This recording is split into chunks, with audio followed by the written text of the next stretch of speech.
Pray for day. Hell night. Hey everyone, and welcome to Hogtown Haunts. This video is about the classic movie Hell Night. This movie was released in 1981 and stars Linda Blair, who we'll follow up with later.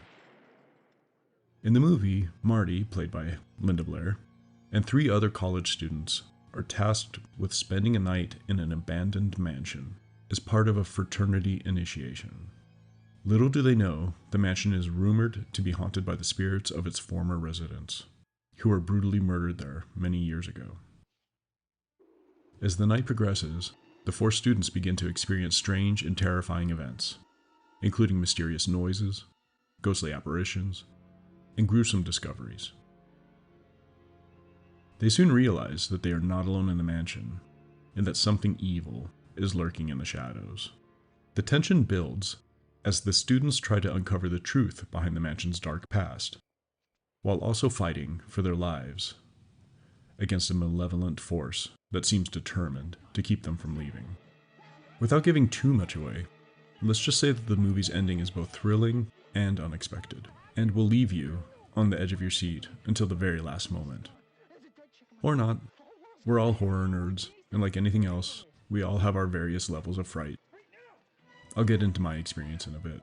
Overall, Hell Night is a classic horror movie that combines suspense, terror, and a bit of campy fun to create a truly unforgettable experience. Hell Night is a movie I grabbed from the discount bin at my local Kmart when I was a teenager. I just bought a 13-inch TV VCR combo, so I could watch horror movies on my own. I'd close the door to my bedroom, pull the curtains, and sit on the edge of the bed. Who knows what my family thought I was doing in there? But I was watching horror movies. This movie in particular checked off quite a few of my horror kinks. A story about a group of kids locked in a mansion being chased by a killer. What's not to love? I probably watched Clue about 100 times at the dollar movies near where I grew up. So you had me at locked in a mansion. Hell Night has its feet firmly surfing the wave of slasher movies Hollywood was infatuated with, or infuriated with, depending on your point of view. Roger Ebert was notably unimpressed with horror, and had this to say about Hell Night in his review. Hell Night is a relentlessly lackluster example of the dead teenager movie. The formula is always the same. A group of kids get together for some kind of adventure or forbidden ritual in a haunted house, summer camp, old school, etc. Let's be honest here. Aren't most movies based on scenarios we've already seen before? Terror Train had a direct influence on this film, inspiring the filmmakers to add an extra chase scene near the end. You can't help but also notice the costume party aspect and the locked room scenario. And, on the flip side, I feel you can see the influence of Hell Night in movies like Barbarian today. Combine that with the haunted house atmosphere, and you can start to include quite a few other movies as inspiration as well. 1963's The Haunting comes to mind. The Circle of Life, horror style.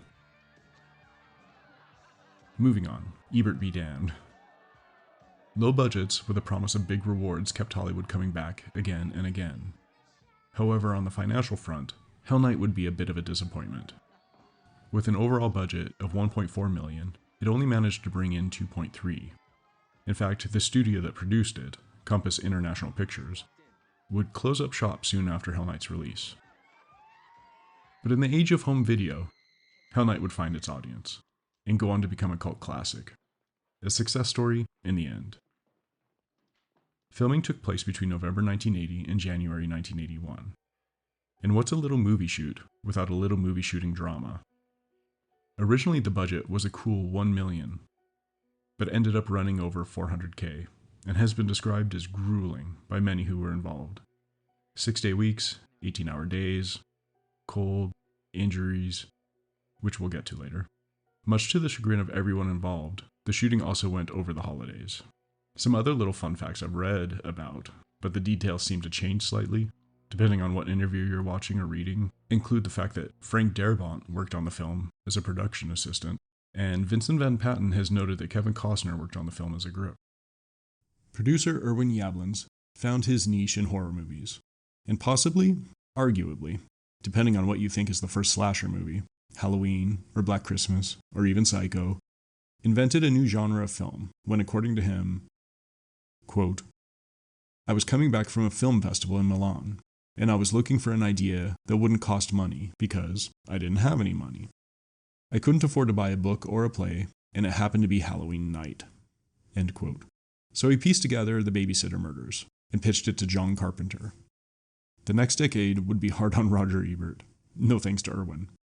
I do have to give a shout out to one of my favorite movies Irwin produced, Nocturna, Granddaughter of Dracula. A must-see, if only for the special effects and the bathing.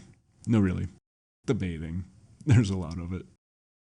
The movie was directed by Tom DeSimone, who commented once during an interview, quote, When I was very young, the old Universal horror films, Frankenstein and Dracula or Wolfman, always remained in my memory as fun scares. Then in college, the Hammer films from England were campy fun, end quote. Which, I find, it quite evidenced here in Hell Night. This quote comes from the site retroslashers.net, and I'll link to it in the notes. It's well worth reading and checking out. Previously, Tom directed numerous adult films, as Lancer Brooks, as well as Thomas DeSimone. Being the inquisitive person I am, I went and checked out one of these, for research purposes, mind you. If gay porn is your thing, Hot Truckin' might be worth checking out, or, Prison Girls might be more up your alley. He also worked in television, including one of my old favorite syndicated shows, Pensacola Wings of Gold.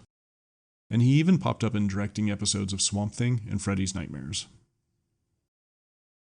When asked about her return to horror in Hell Night, Linda responded, quote, You have to make a living.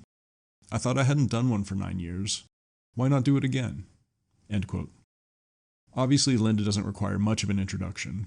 The iconic actress has remained working, even making a cameo in Scream. One of my favorites is a television show she hosted, Scariest Places on Earth, which ran from 2001 to 2006. What I gather from current interviews, if the previous quote wasn't telling enough, is that she's a little tired of being the Exorcist kid. She wants to be known for her animal rights activism and humanitarian work with homelessness and HIV/AIDS. Honestly, there's a lot to unpack here, so stay tuned for my Scream Queen series. In the documentary Crystal Lake Memories, Peter mentioned Hell Night. Quote, I had just been talked into doing this movie called Hell Night with Linda Blair. I didn't even want to do it. They had to get me drunk to convince me. So it was a miserable time, and it was a great time. I wouldn't exchange the experience of making Hell Night, even though I was petrified all the way through it. End quote. It's always a little funny to read about one of your favorite movies and find the actors themselves weren't really that into the whole thing. Speaking of injuries previously, we can see Peter limping in the movie, and it supposedly wasn't an act. In a scene where he's thrown down the stairs, it's said Peter hurts himself and no longer needs to act because, well, he's hurt. But in my research, I found an interview on the Shout Factory Blu-ray release, where he mentions that he purposely placed a rock in his shoe, helping him remember to limp during the movie, and he doesn't remember if he actually was hurt or not. So I'm not sure how accurate that bit of lore is.